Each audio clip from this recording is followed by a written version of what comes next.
his wife and 3 lovely children.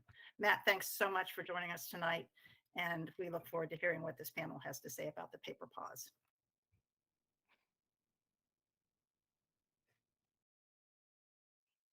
All right. Well, thank you, Janet. I appreciate the intro. Sorry if you saw me cringe, it's because I went to Ohio University, not Ohio State. And if you're a Michigan fan like my household is, you can't say Ohio State. It just doesn't work. But that's okay, Janet. I'll forgive you. Although Mary might not. So, but I can't promise you anything. But I'm excited to be here, and I'm very excited to have a very distinguished set of panelists here. Give some brief introductions of who we have with us. Meg Reed, she's the director of Hub City Press in Spartanburg, South Carolina. So thank you for joining us, Meg. We have DIRK HILER, who's the president of operations at Lakeside Book Company, an illustrious BMI member, Lakeside. So thank you, DIRK. We have Dave Hammond, who's the senior director of paper purchasing at Penguin Random House, and he has been in the paper department for 22 years. So we have a wealth of knowledge there on the paper side. And then Jane Searle, who's the vice president director of production at W.W. Norton.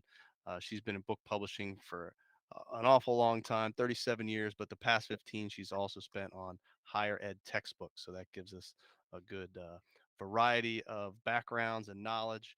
And so with the start of this program, you know, the book forum called this the paper pause, and there's a lot going on, and it's paper driven, but there's also some other supply chain factors in the mix. And I just want to start by level setting and give folks a little bit of data, which is it's always good to give ourselves some numbers to look at. So Zach, if you don't mind throwing up that first slide, um, and just let me know if it's up there. Okay, great. Thank you. So our friends at Pixel, one of the paper mills, gave us this information to kind of give folks an idea of what's happened. And this is just a very small snapshot because it's only talking about the uncoated free sheet market. But effectively, you've seen the change in paper machines or mill closures since 2018 and the amount of net tonnage that has been removed from the supply chain. And this could be like that first one on that list saying, they just permanently shut it down, that paper machine. A lot of them you see were converted, meaning they're no longer making graphic arts, fine book papers, but they've switched over to the larger segment and growing segment and more profitable segment, unfortunately for us, of packaging. So that whether that's the paper that you see in that Amazon box you're getting every other day, or if it's my house, even more frequently, or some of that liner board and boxes, um, those are getting made more and more. So certain companies are saying, well, it's just makes more sense to flip over the machines that we're making book paper and turning them into that. So if you just look at the uncoated free sheet market, which is this slide, just since COVID hit in 2020, 1 million tons of capacity has been withdrawn. Um, and that's just since COVID hit. So that's not including the 18 and 19 stuff that you see there, which is, almost one, one and a half, one and a quarter million tons coming out. And again, that's just uncoated free sheet. I could put together a slide like this on coated free sheet and a lot of the uncoated groundwood and coated groundwood and all that. And unfortunately, they're all gonna look the same. That over the last 10 years, the amount of capacity in the paper market has changed drastically. Um, Now, I think everybody understands that at this point, especially if you're in publishing, you've had some issues with paper. The other thing that has really changed is the labor market, and that's affected probably everybody who's here. It has definitely affected the book manufacturing market and folks like DIRK and other members of BMI who would love to hire more people but just can't. Um, and there's also a segment that affects everybody that really wants to hire more people but can't, and that's the trucking industry. And so, Zach, if you want to flip over to the next slide, this comes from the American Trucking Associations. This is their own um, public facing estimates of the shortage of truck drivers that we can expect in the United States over the next 10 years. And that 2020 number that's around 58,000 for a long time, that was the number that ATA was giving. Um, and then slowly they said, oh, by 25 we might be up to 125 or 120,000 truckers missing. And you see that that is the case, and they're saying it's only going to get worse year by year. So even when the paper gets there, uh, if there's paper to be had, it may not be able to get trucked in. Even when the books are done, they might not be able to get trucked out. So it is a very, very tough place to be right now in book manufacturing and publishing. So, you know, let's kind of start there, Dirk, on the manufacturing side. We just, BMI just wrapped up our spring management conference yesterday. And this was, the big topic of conversation because it, you might get paper, but the day you got paper, you might not have people to run the machines. The day you have paper machines, you might be missing a part to get the press running. And the day that they're all done, there might not be a truck or cartons to put them in or something else. So it just seems like uh, it's a game of whack-a-mole right now. What are you seeing at Lakeside? Well, I would tell you you explained it very well. But before I get jump into that, I want to say thank you to everybody for having us here. I think this was a great topic and great information to share, and look forward to any questions that the group has. But Matt, you hit it on the nail on the head. To me, what we're doing is every day we're putting together a jigsaw puzzle to produce a book.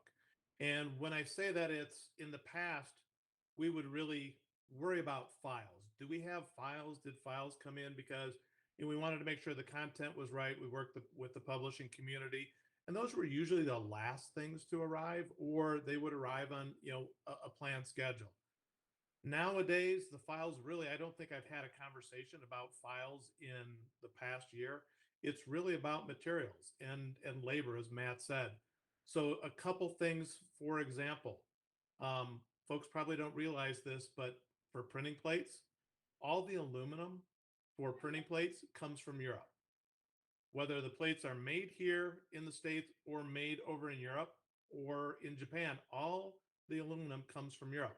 So when things go wrong, like the issues in Ukraine, and it affects whether it's materials or supplies over in Europe, that has a tendency to affect us.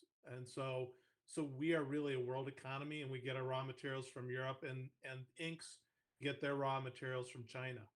So if we get those materials in, that's great. Then we're saying, do we have paper? Right, as Matt said, paper may be manufactured, but what we're running into is that trucking issue or that freight issue, and we're working with different publishers and mills to try and expedite paper. I may have a truck load of paper that's expected on a Friday, and this has actually happened 2 weeks ago. A truckload of paper expected on a Friday, and then what happens is it doesn't show up. We don't get word over the weekend what's happening, so we come in Monday, and we either are shutting equipment down because we don't have that paper, or we're looking to pull other work up, and then it's a matter of, do we have the right materials to pull that other work up? So it's a constant jigsaw puzzle at this point in time. And then on top of that, as we said, if we have the materials and we have the files, then it's, do I have the labor? Or the other thing is, as Matt alluded to, is parts, but it's not just parts, because the labor shortage also impacts our suppliers, or I should say our vendors that fix equipment. So if I have a piece of equipment down and I call, and a repair that would normally have been maybe 2 days to get done, it might be 2 weeks or 3 weeks now because they don't have folks. So yeah, whack-a-mole, Matt, is a good way to describe it. Putting a jigsaw puzzle together every day is an adventure in the average printer these days. Yeah, that's what we're hearing across the board. So, uh, I was at an event a couple weeks ago for the Christian publishing industry, and we were up on stage and said, okay, if you haven't had a book delayed in the last 12 months, raise your hand. And then nobody raised their hand. So, book delays are happening all the time, and whether that's or education, it's a constant juggling right now. So, Meg, from the trade side, you know, what are you seeing in terms of deadlines and production timelines and how things are moving on your side of the equation? Yeah, thanks so much for having me. This is, I feel like I'm going to learn so much in this panel, and I'm really glad to offer somewhat of the small independent publisher perspective. Hub City Press we've been around for 27 years, and we publish fiction, nonfiction, poetry, and regional interest in both paperback and hardback. So a lot of small presses don't do hardbacks, but we do. And so what we have seen is just a lack of being able to actually adjust our timelines, because by the time we hear from printers, it's already too late sometimes to make an adjustment. So what I have seen is, the trade market is very dependent on pub days, and pub days are important, and you base your media and you base your events around those days. And obviously I think the whole pandemic has made people a little bit more flexible, but seeing those pub days change. But that doesn't we still have to set a date and say this is the day the book is coming out. And what we're finding is that even if we go a month or two earlier to go get a quote from a printer, they'll say, oh no, we can't do that month. Like April's gone, you have to do May essentially. And so it's like, but we're getting that information like, far after we kind of need it. So it's just it's a hard thing to adjust to, because trade publishing works on a long schedule. We're working on these books for 18 months, and then the point where you have to go to print has stretched so far from the pub day, that it often feels, like it's very hard to set print runs. It's very hard to know how many books you need, because at a certain point you're kind of just making an educated guess based on other books that you've done. Because a thing I've been telling people often is that our sales reps go out at a certain point. We're distributed by PGW through Ingram, but PGW, and their sales force goes out a good 6 months before a book comes out. But that's where we get our feedback from the field about what the interest is in our books, and that is happening so far after we've already had to talk to the printers that it just the pieces just are not coming together in the order that they need to come together. So you have a lot of events that don't have books. You have to contact media and ask them to move things, sometimes multiple times, which you can't do. So you just have media and stuff appearing well before books are available. So it has definitely been, and the other part of it, the thing we are a very small team, and with the printers, you get the sense that they are working as hard as they can, and they're very communicative. So as a small publisher, there really we don't have a lot of leverage, because we're not printing massive amounts of books. But the other thing is, we all get the feeling that if the printers had the paper and they had the labor, that they would be printing these books. So it's a frustrating situation, because there's nobody to get mad at. Everybody is absolutely doing their best. But for the small publisher, who is a very small part of the market, and not printing as many books, it's a really very stressful environment to be trying to plan anything in. Yeah, oh, absolutely. And I could tell you that I know, again, speaking with a lot of the book manufacturers over the last week, I think everybody is doing their best to work, and Dirk can agree to this, I'm sure. Yeah, we all want the books to hit, and to hit on time, and to be where they need to be, but there's a lot of moving parts, right? And so Jane, how is this affecting the education market in terms of, pub dates are a little bit different, with the ed market, but um, what are kind of the expectations that you're seeing, and what's happening on that side of the fence? Well, the biggest effect we've seen is that we are having to request our print quantities so much further in advance than we used to. We are now being asked by our main printers to pin down print quantities a full year before the warehouse date. And it creates this hurry up and wait situation, because the reason they're asking for this information so far ahead of time is so that they can essentially go out to the paper mills and lobby them and say, look, here's our forecast. Here's how much paper we're going to need. Please sell us your paper. But as I'm sure most of the folks on this call know, everyone, especially a lot of what college buys at Norton. I mean, we buy all sorts of paper, but our biggest challenge right now is the lightweight coated market, the free coated sheets. And everything is on full allocation. So we have to get our print quantities well in advance so that our paper merchants or a printer, if we're buying consignment from them, can go to the mills and say, these are how many millions of tons we want to buy from you. But then we have to wait because the mills are saying, okay, that's good. Good to know. Great. So come next February, we're going to tell you how many pounds we're going to sell you in March. So I'm sure that's frustrating for the folks in our business department who are having to come up with all these numbers for us. And I can say, gosh, it's so great to work at Norton because everyone is just so professional and respectful and patient. And so they are getting us these numbers. And then we have to sometimes go back. December, we had a huge wave of, all right, here are all the books, all the copies you told us for this whole list that you wanted to deliver. But we're about £500,000 short. So now look at the whole list again and start paring it down. So what we did then was a combination of slashing print quantities and also postponing some of the versions. So we take, like, say, half a dozen titles and we print all of the instructor versions in December, but then go back to press. Like, we're still going back to press now for books that should have delivered to the warehouse in December, but we did the instructor copies then, and now we're printing the various for sale copies.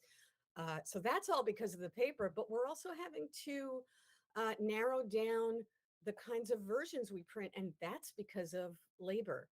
Any version of a book that is hand labor intensive, like 3-hole punch versions, we're pretty much eliminating them because it's going to take too long to make them and get them. So we're having to tell the marketplace, we really can't offer these anymore. We're reducing the number of hardcover books because of the shortages in board and because certain binding lines need a certain number of crew members and the printers can't crew them reliably 2 or 3 shifts a day, even possibly 1 shift a day. So we're having to really reduce those quantities as well. So it's the same thing. As I was on the train on the way home, thinking about all these things, whack-a-mole is exactly what came into my head. And that's, Dirk, thank you for saying that, or Matt, whoever was the first one who said it, but it is our life now every day. There is no routine. There is no normal. It's just you come to your desk every day and you learn what the fire of that day is, what the emergency of that day is, and you immediately start planning all the different possible solutions to it. And then we jump to our business folks who then get that information from us, make their choices very quickly. And so it's kind of like working in a book emergency room all the time. And I don't see it changing anytime soon. I don't know what anybody else on this panel sees, but I don't see it getting better anytime soon. Yeah, the triage is real. That's for sure. And so Dave, as someone who's been buying paper for a really long time, how do you see this change that's been happening? How do you see it moving forward? What has been PRH's kind of response, and how do you think folks can try to weather the storm? Yeah, it's been a storm. I mean, like I've been at Random House and Penguin Random House for 22 years, and these last 2 years, especially the last about 18 months, have just been unlike anything I've ever seen or even heard about. From stories when I first started. From start to finish, what you guys are talking about, whether it's fires each day, whack-a-mole, emergency room. In the past, we'd come in, my group and I, and we might have a title that's running and we're trying to figure out, okay, what papers do we have? What can we move? Where are we printing?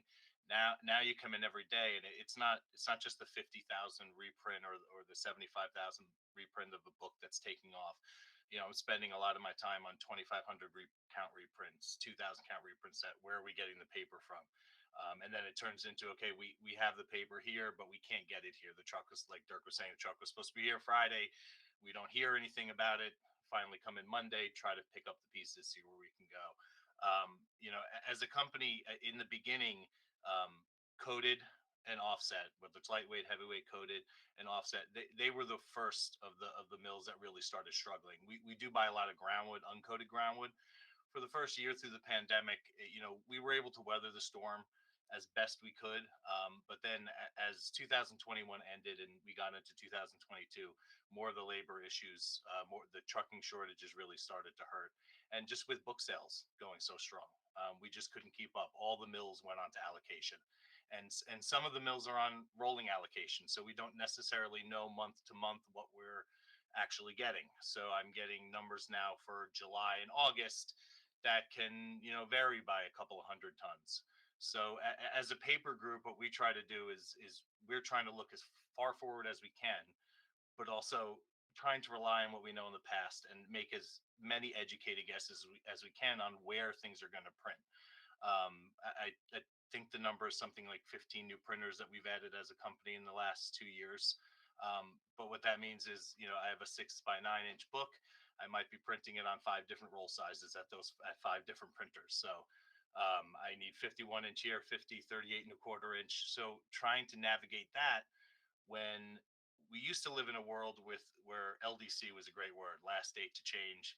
We get LDCs, we let the production managers know, okay, your book's due September 1st in the warehouse, paper's due August 1st, your LDC is July 1st. Now it's your LDC is the day we can order the paper. If we can get the paper, that's your order date. There's no changing it. Hopefully we can get some more if we need it, or we'll have something similar. But that's been one of the biggest adjustments is our communication within internally is just making everybody aware that, this isn't going to get better, unfortunately. As you were talking about with the converting of paper machines, the mills that are up for sale. You have Stora Enso putting 4 mills in Europe, book paper mills up for Europe, and their CEO saying that book paper is not their strategic area growth. So they're selling the mills, and it just kind of tells you right there. Book paper is not thought of right now with these mills. It's packaging and it's other things. So we're going to have to get into the new normal, which we are experiencing now, which is ordering for paper as we're also doing print, which is as a company what we've been doing more of. I've been involved in way more planning meetings, being involved way more throughout the entire company to help and kind of guide and say, this paper may not be good for these books at this location, or we need to go 3-4 months in advance in this location, or this is honestly something I can't get right now. We haven't had an allocation and I can't get it. So even as a large trade book publisher, it's still just everything is on its head right now. Hey, Matt, You're muted. you're unmuted. Yep. Yep, got it. Sorry. You bring up a good point, Dave, in terms of the communication, right? And you're making sure that the LDCs the day the paper gets ordered, et cetera, and so it's changing the way you're needing to work through the entire the supply chain, right? For the entire life cycle of the book, if you will, from the design through pre-press to print and distribution, right? So, Dirk, I think you said something like you guys work with 300 plus different kinds of paper uh, at Lakeside, and Dave's talking about how he's changing roll sizes because he's working with different printers, and I mean, is part of the issue the the vast amount of papers that someone can pick, and that's probably going to have to shrink just so people can really have a better idea of what's going on. And then with that, Dirk, how have you seen your relationships not only with the paper side and the paper merchants and mills, but with your publisher customers change in terms of how you work together in that sort of relationship? Yeah. So Matt, what you're referring to is, I took a look at the last year paper that we at Lakeside had purchased, and we had purchased, if you just look at, PPI, you look at, shade, you look at just some of the different components of it, 330 different types of paper. And then if you take, as Dave talked about, different roll sizes, that actually goes out to over 1,200 different individual types of SKUs. And that goes from millions of pounds for a SKU down to 15,000 for the bottom one. So I think we're at a point, we've had a lot of conversations internally inside of Lakeside and with paper companies and merchants and even publishers. We're at a point where we need to think about standardization.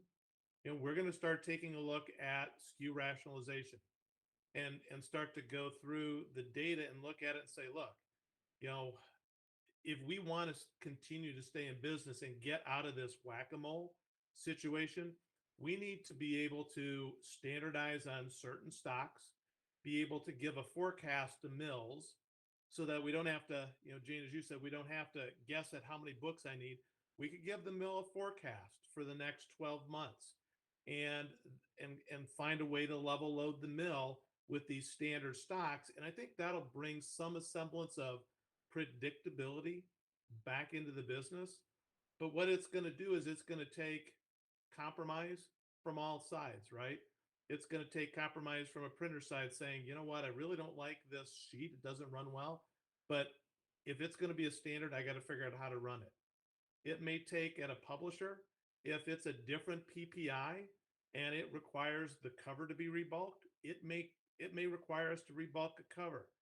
We're all going to have to, I think, make changes and sometimes sacrifices and compromises to bring that standardization. But Matt, that's what we're looking at is I think about the word standardization, and we're going to have to work with, you know, with publishers on it and also the mills. Yeah, So that's our big thing too, standardization. And even talking with the mills, I think is going to be one of the more important things going forward on what are their sweet spots. You know, I have Exactly. a couple of mills that I may buy 2 or 3 different grades of paper from, and I've spent a lot of time the last year saying, okay, I know you guys don't like to make this particular grade as much, but you guys like to make this, so I'll switch orders, put this here, trying to make everything as smooth as possible for both sides. But and the mills are starting to take SKUs off. They're starting to take grades off. So Right. we are starting to see that, but it's in a small amount right now. But I think over the next several years, it's going to come greater from their side. And I think as an industry, we need to get out ahead of that and talk with them about it, and get to them on what we are looking at that we would like, what they run well, and then hopefully, you know, as a whole industry can kind of narrow this down to a much smaller basket in order to be able to get availability of paper. Right. so so Meg, I'll ask this of you then, you know, but it's a book. It's a piece of art. It the designer, the editor, everybody wants it to be, you know, what they want it to be. So how are you guys gonna change from the, you know, paper A to paper B, and still make everybody happy? Yeah, it's a tricky thing, especially in like literary and the literary side of the market where it's definitely like a big focus on this is someone's life art, you know. This is supposed to be an art object. Our thing has always been doing more expensive and more, you know, nicer finishes so that we can compete with larger press books, because our idea has always been like, we're small, but there's no reason we can buy the same stuff that the big guys can buy, even you know, just like, you know, varnishes and papers and things like that. And that was really fun in 2016 or whenever. But the last every year, and I do think that smaller publishers have been sort of the canary in the coal mine, because we've been suffering under this. I personally have been suffering under this, at least, and I know my small publisher friends have been too, since 2019, 2018, since Edwards Brothers, and since the beginning of these things have not been normal for a long time, and when you're ordering on the smaller end of things. So all of those decisions that we were making that were all meant to make the book feel more, you know, precious and beautiful and all these things have slowly shrunk to the point now where, you know, if it's anything other than a standard size that, you know, you can get quickly digitally in case you have to, you know, that you're just not doing it anymore. And so I'm a book designer, and it means making, you know, decisions really early on about what the book is going to look like, what size it's going to be, that are very different from the way that we made those decisions a few years ago. And that's managing expectations with authors too, which is, you may have seen some of our books that looked a certain way, but that is not necessarily how they're going to look right now. And I know a lot of small publishers have got gotten very comfortable with putting digital books out into the marketplace in a way that they would not have even a couple months ago, because there's literally no other place. And so I think that the cutting back of those artistic choices has been probably the hardest part, along with just, not getting books, but that's obviously the hardest part. But the emotionally, the hardest part has been saying, like, no, we can't do these special things. We can't, and we run a bookshop here, an independent bookshop. And if you walk through the stacks, there are so few artistic elements going on books right now. They're all kind of just printed covers right now. And it used to be really what, where somebody could really kind of step out a little bit more.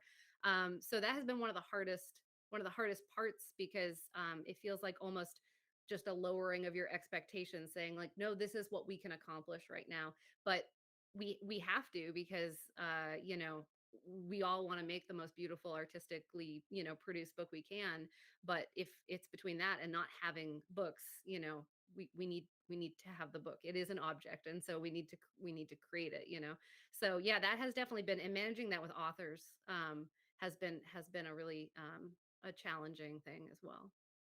So Jane, I'll take the same question but tweak it a little bit for the ed market, because the ed market's been different for a while, right? There's been a push towards uh we'll just say the dirty e word, ebooks. Sorry, as book manufacturers institute executive director, I can't say it.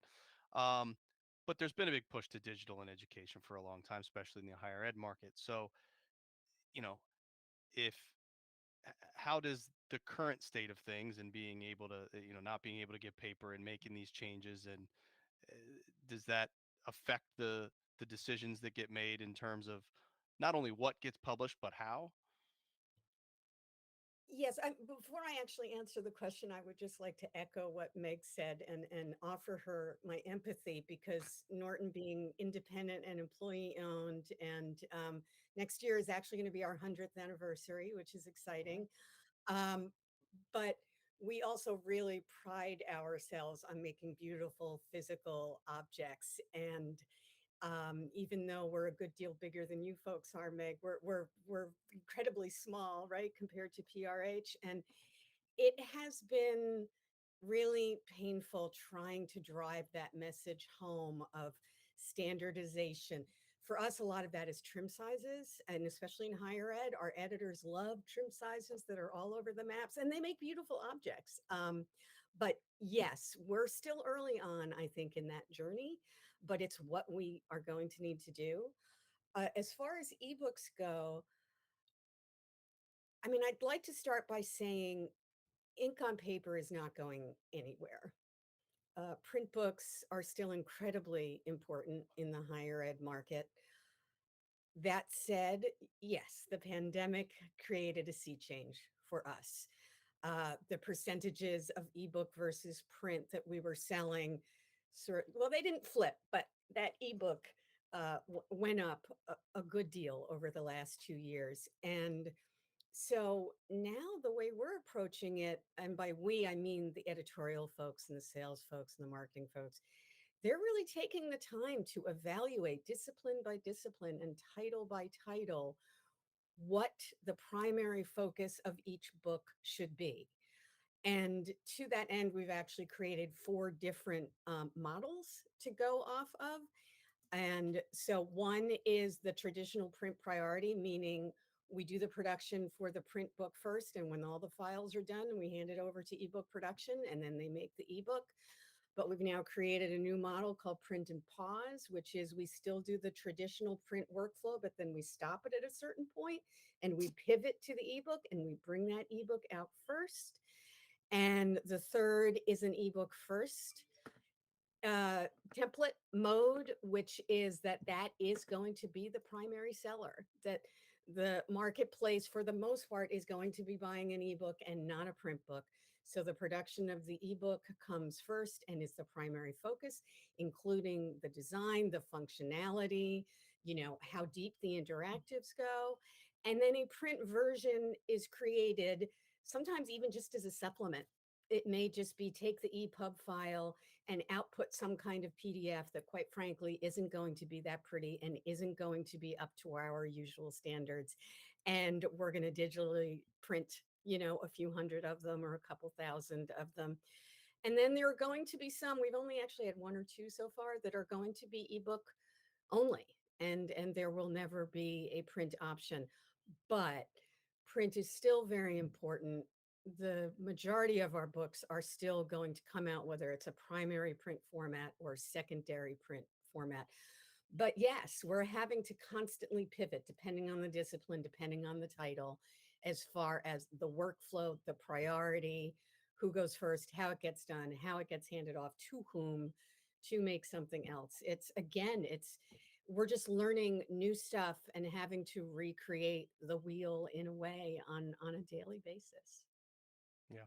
Well, I know, and for those of you who haven't seen it, if you go to my shameless plug here, bmibook.org, we did some research last year around the K-12 ed market and the preference for print by parents, and we have some other research by one of our esteemed attendees of this, Naomi Barron, who's on the call. So we thank you for joining about some good research around the need for print in education. So we definitely don't want to see that going anywhere.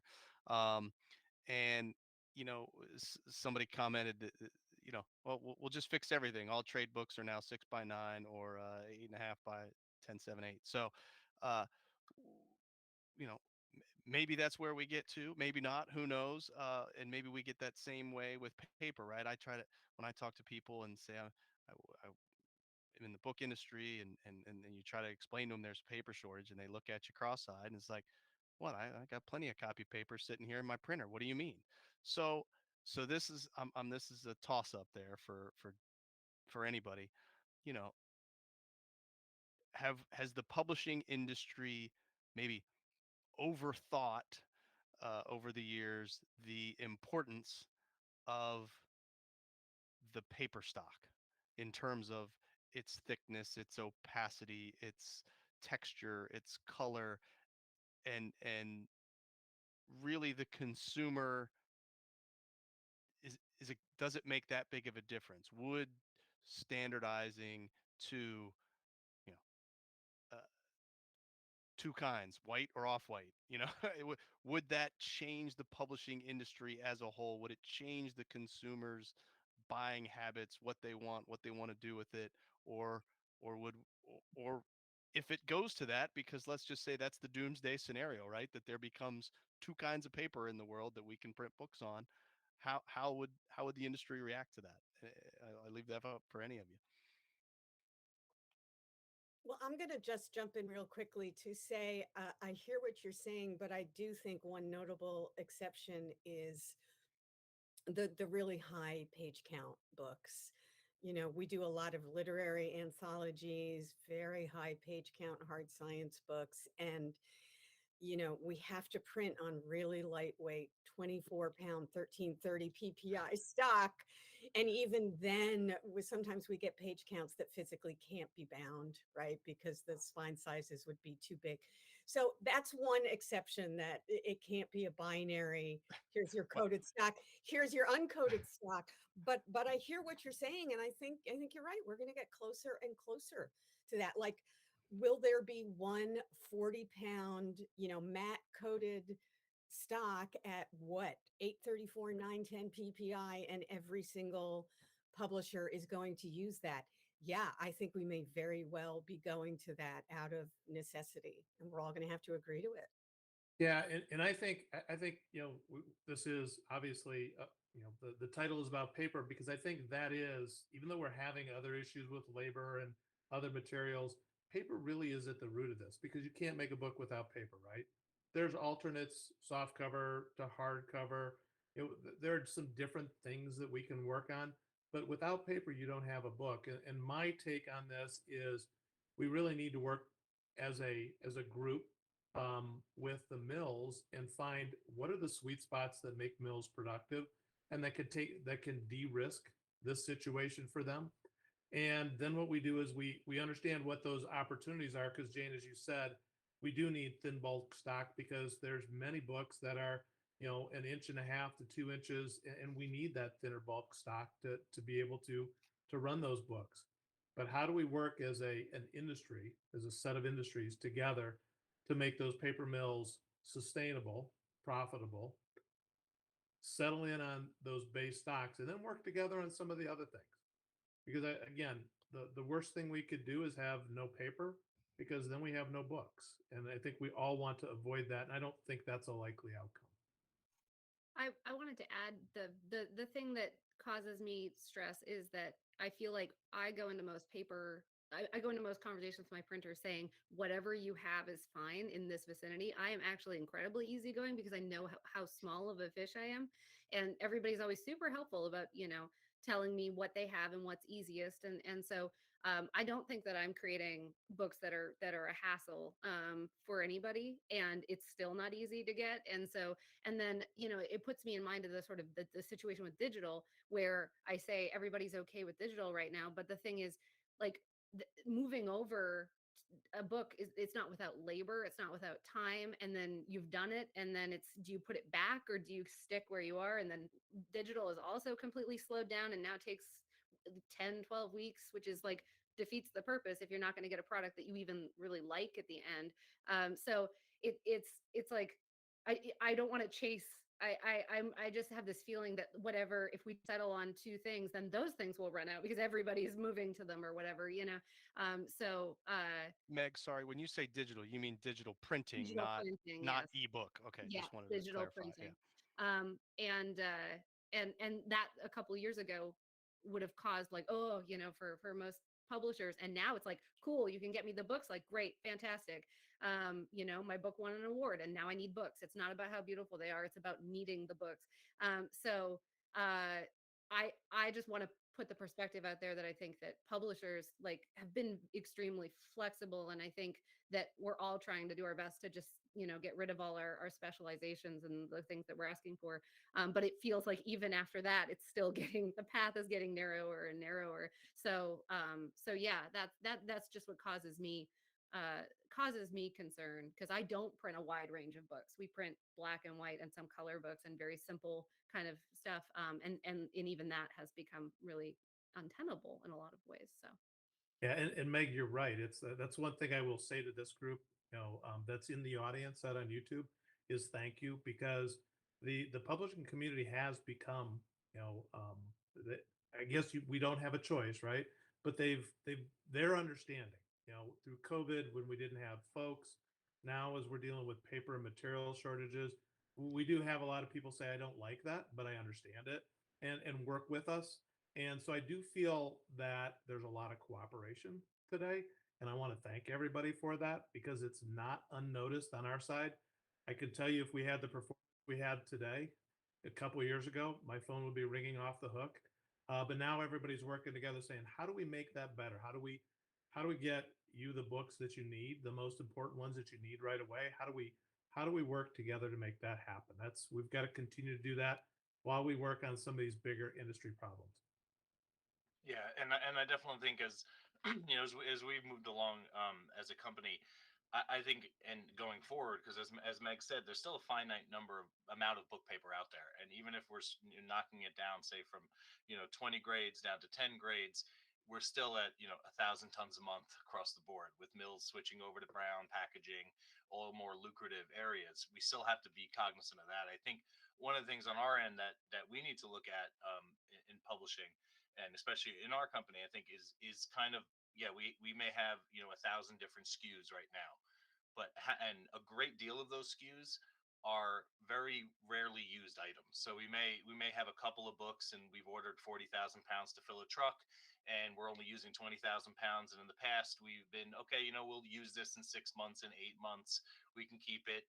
But now we don't know if we're going to use it, and B, that paper could have been used. That 20,000 pounds could have been a lot helpful, being a different grade from that mill.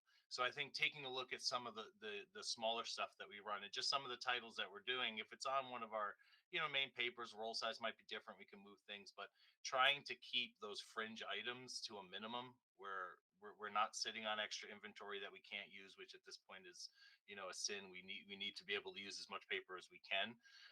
That's going to be something that, we need to look at, and I need to, on my end with my publishing groups, and really communicate back saying, let's not look at this for this book. Could we look at this? This will help for reprints and just be overall just productivity for everybody. Printers won't be out of paper or waiting for paper if we have something that doesn't require spine changes, those kind of things ready to go. And there's a great deal of those smaller items that we have. And we're making spine changes constantly. I just want to throw that out there. Thank you. Thank you. One way and then back to what was we had it before, and it's just like, Absolutely. oh my God. That used to be such a big deal. It's like, no, know. we can't move it. We'd have to change the spine. Now, I mean, especially for backlist, one reprint is going to 3 different printers and 3 different stocks and their binders and templates. We are just constantly changing our spine sizes, and we still have a quite new backlist production manager who may or may not have regretted coming to work with us, but it's just become his daily thing is changing spine sizes again. And that's another thing you have to keep track of, right? Going forward. And it just opens up a whole gulf of mistakes that could be made, but it's just what we have to do to get books. Yeah, we've had to do that. We've had to go groundwood to free sheet for reprints, even some initial titles, just because we couldn't, especially back in February and March. I had 6 trucks of paper that took 6 weeks to get to Canada from a warehouse in Pennsylvania and in a warehouse in Chicago. Just a nightmare, but you had to use what you have. So it's all hands on deck. Yeah. We did get a question in, and I kind of asked this in a different way earlier, but I think it's worth mentioning. You know, do you guys, the publishers here, do you have any research from readers, from consumers at all about, how much they notice the paper differences, and what the effect of that really is on buying habits, on their opinion, their value on a book?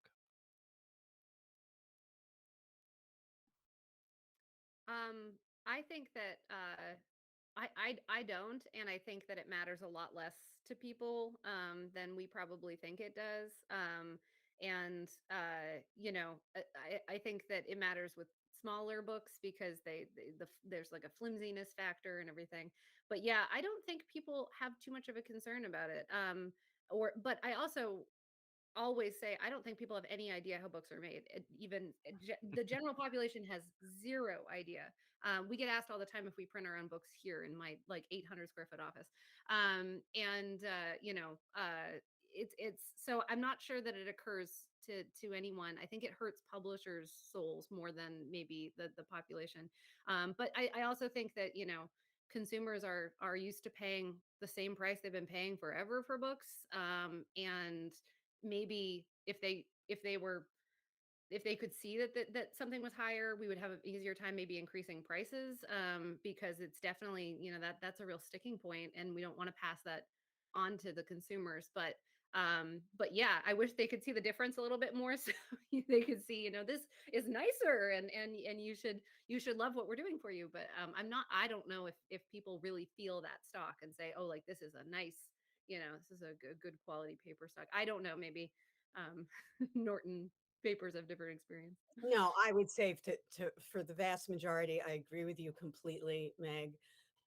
Every once in a while, we get some comment. I actually had an email forwarded to me last week from a customer complaining about the paper that we did a reprint of one of our Norton Critical Editions on. With Norton Critical Editions, they're basically the classics, like the Penguin classics. And this customer wrote a long letter. I mean, we printed on a partial groundwood. We switched to that a couple of years ago. It used to be on a free sheet.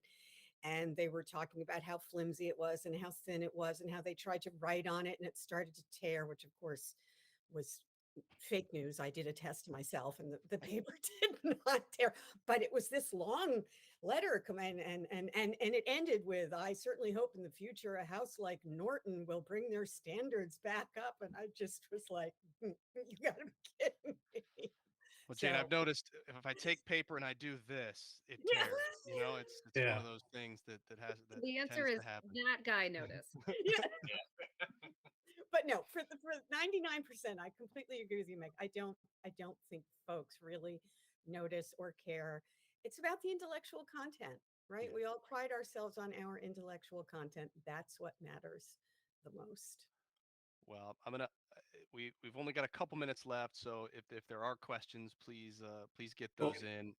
Sorry, Dirk. Did Matt, you want to I say was something? just going to say there was a question that was asked about labor because labor really, I didn't hit on it very hard because I think we've had the labor issues so long. We're used to trying to work through them.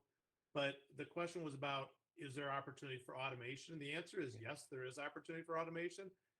Many manufacturers ordered automation equipment last year, and it's sitting in Europe waiting for electronic parts from Germany to come in and make it. So again, we are trying to automate and we're trying to look at it. But again, that's, many times it's 10 months to a year to get equipment. And then there are transportation issues and all those fun challenges when it's ready to go.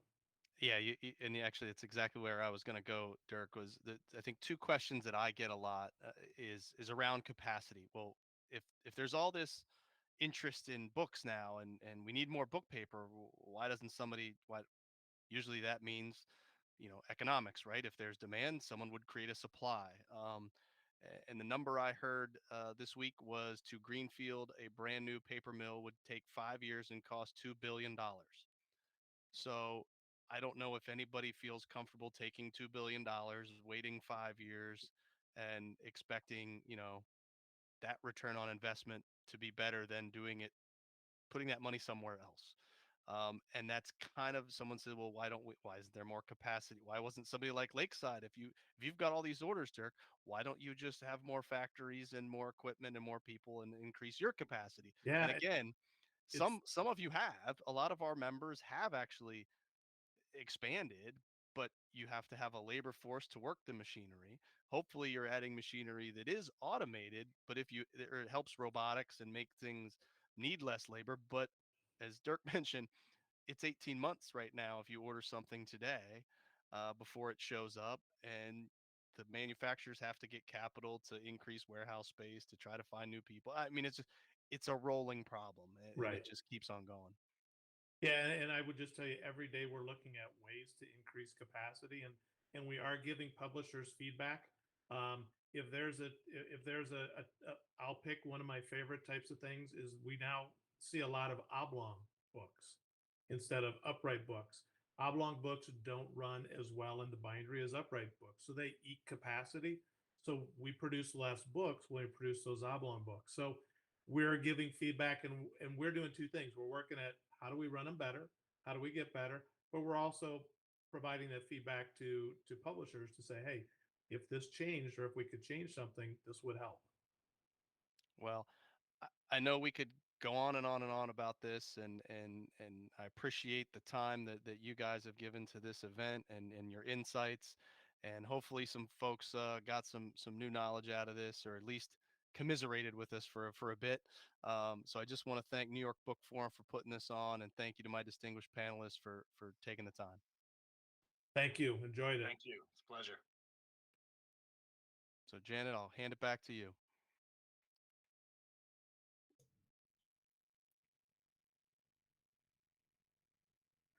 Thanks, Matt, and thanks to all of the panelists, Dave, Dirk, Jane, and Meg. Meg, you made my heart beat faster when you said it hurts publishers' souls, because all of those of us who have worked in the book publishing industry know that there are souls involved in all of these books, and it's so important. And Jane, when you're talking about the 1,300-page book, Dave, I was waiting for Dave to pipe up about the 32-page book that needs the really fat, thick paper so that it can be bound at 32 pages. And we do a whole lot of those at Penguin Random House. It's And 100-pound coated. Yes. Anybody have any 100-pound uncoded? I'm sure you're going to get a flood of calls later tonight, Dave. But there's, that's the problem. There's two ends of a spectrum, and it's a huge spectrum. And then there's everything in between. But Mhm. anyway, I think that you all have done a marvelous job of talking about the issues for considering what happens when we don't have enough paper and we have to figure out now we have this much paper instead of this much paper. What do we do? Print quantities, divert some reprint paper to first printings, divert some first printing papers to reprints, beg DIRK to find some paper somewhere in his warehouse out back.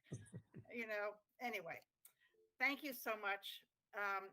Matt, a million apologies. Ohio University. I will write it 7,300 times and send So you it's all right. piece I'll of I'll, paper I'll with just get that I'll on it. just get you I'll just get you a sweatshirt. That way Okay, you fine. I've never worn a sweatshirt in my life, but I'll wear yours.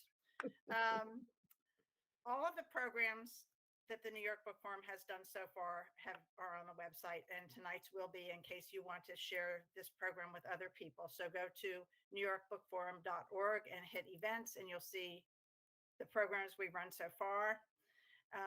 Membership, we are offering a special. If you sign up now for membership to newyorkbookforum.org, you will get 6 months free, and then we'll send you a little email and says, do you want to join? And you better say yes, because it's cool. On July 12th, we're going to have our launch party in New York. It's going to be an in-person event, provided that COVID numbers come back into check before July 12th. Watch for details on the website. And we've got a couple of white papers out there, one of which is about educational publishing that I think is very interesting, that Jay Diskey did an interview with an author that talked about how the pandemic particularly impacted educational publishing. And we recently commissioned another white paper about banned books and freedom of speech from NCAC Executive Director Chris Finan. So please look at our website, keep an eye on what we've got going on, sign up for the mailing list or for the 6 months free membership, hopefully the latter. And thank you very much for joining us this evening. I really appreciate your time and your interest. Bye-bye. Thank you for having us. Thanks. Yep. Thank you. Bye-bye.